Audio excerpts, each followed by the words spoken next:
Weekly Tennis Roundup. Novak Djokovic made history once again as he secured the year-end #1 ranking, and got revenge over Daniil Medvedev in the Rolex Paris Masters final. Meanwhile, Rafael Nadal confirmed his comeback while Roger Federer also edged closer to a return.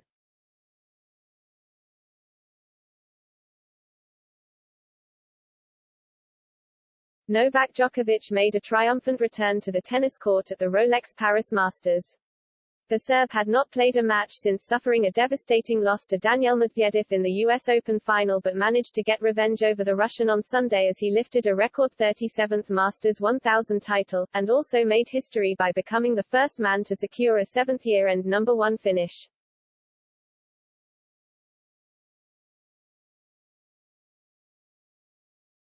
While his rivals Rafael Nadal and Roger Federer have been sidelined for several months, news of their respective comebacks surfaced last week as the Spaniard entered his first tournament, while Australian Open insiders revealed that the Swiss star was hoping to come back at the tournament in January.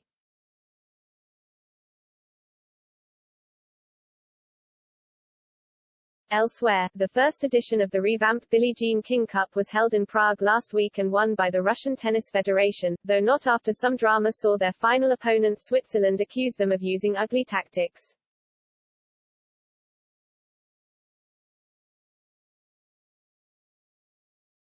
Express Sport takes a look at the biggest headlines in the last week of the tennis world from both on and off the court.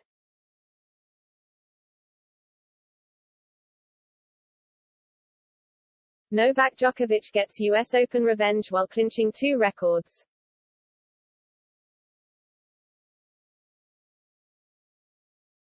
The world #1 was back in action last week for the first time in almost 2 months.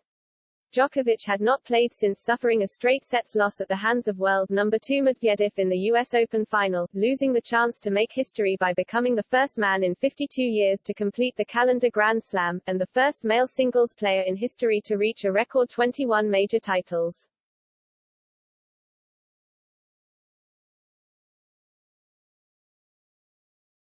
Entering the Paris Masters, the Serb looked rusty as he dropped a set to world #40 Martin Fucsovics in his first match and, after being given a walkover to the quarterfinal, showed some tension as he gave several breaks away to Taylor Fritz, before springing to life partway through the second set and racing to glory.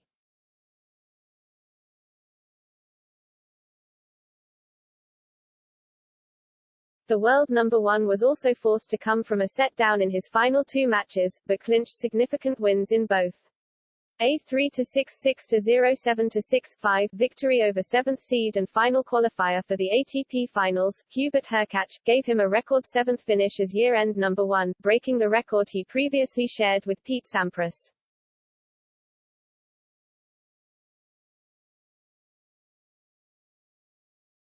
He also mounted an impressive comeback against his US Open conqueror Medvedev in the final, securing a 4-6, 6-3, 6-3 victory to win a record 37th Masters 1000 title, and the first title of his career he won with his 2 children, Stefan and Tara, in the crowd.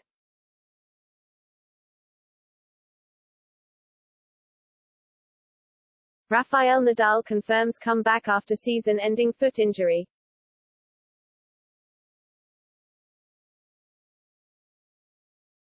Nadal has played just 2 matches after suffering a shock semi-final defeat at the French Open, where he is a 13-time champion, back in June.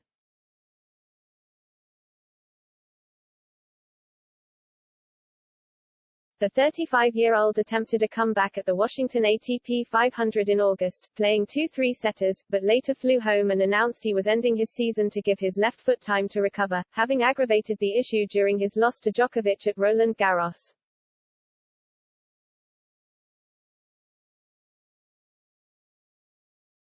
Now, the Spaniard is gearing up for his return to the match court after building back up to successfully training for an hour and a half a day.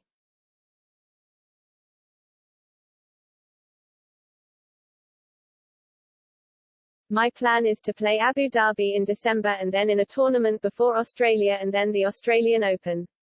That's my goal, Nadal said earlier last week, before organizers of the Mubadala World Tennis Championship exhibition in Abu Dhabi confirmed his return.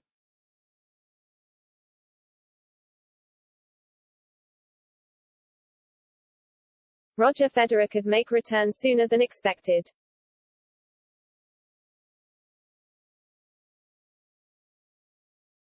Within days of his longtime rival and friend Nadal's comeback announcement, a new claim about Federer's own return to competition was made.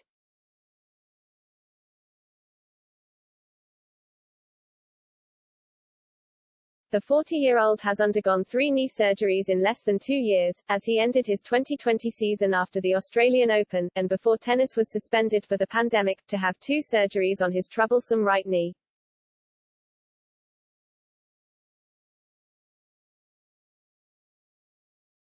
Having played just 5 tournaments this year, the former world number 1 admitted he suffered a setback with his knee during the grass court season and would be out for many months after opting to have another operation, but now it has been revealed that he could be back as soon as January, at the Australian Open.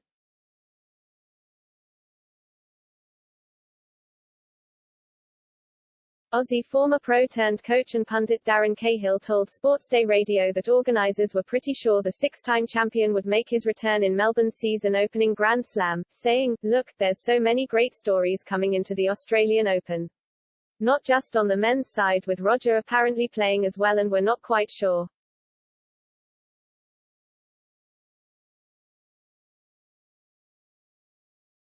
I know he's doing a lot of work on the court at the moment and we're pretty sure he's coming down to play the Australian."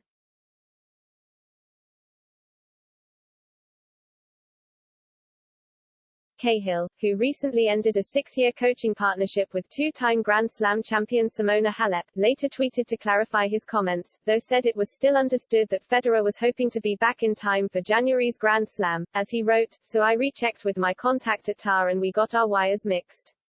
My wording should have been that he's working hard and doing everything possible to play the OW. So, my bad if I've jumped the gun. Sorry Fed fans. But like everyone, hoping he makes it to the OW."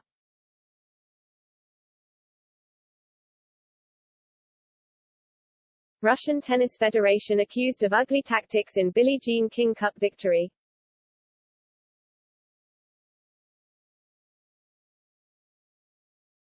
The rebranded Billie Jean King Cup, formerly known as the Fed Cup, made its return last week as 12 countries arrived in Prague for the event known as the World Cup of Women's Tennis.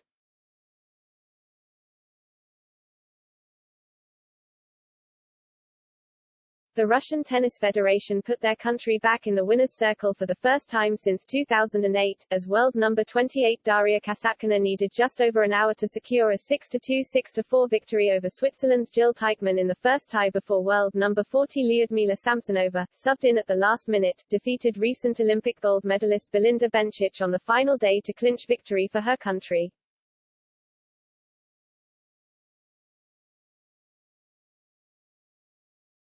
However, it was originally world number 12 Anastasia Pavlyuchenkova who was set to take on Bencic in the second tie, with Team Switzerland nominating the world number 17 for the clash, but after this year's French Open runner-up became injured, Samsonova stepped in just 20 minutes before the match began, much to the dismay of Team Switzerland.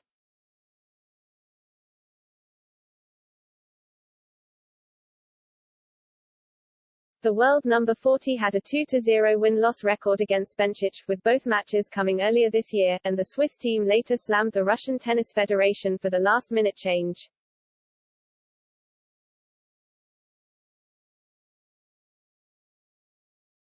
"I think it was ugly to be honest, and I just think in the end the good will win and we will come back and win this title," Bencic said, after her team lost the BJK Cup.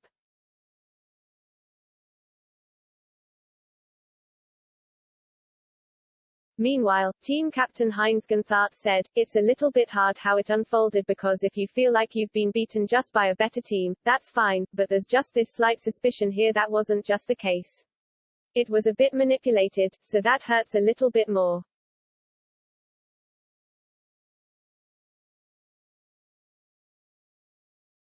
Looking ahead to this week, Emma Raducanu and Andy Murray are back in action, in Linz and Stockholm respectively, while the WTA Finals kicks off on Wednesday, November 10.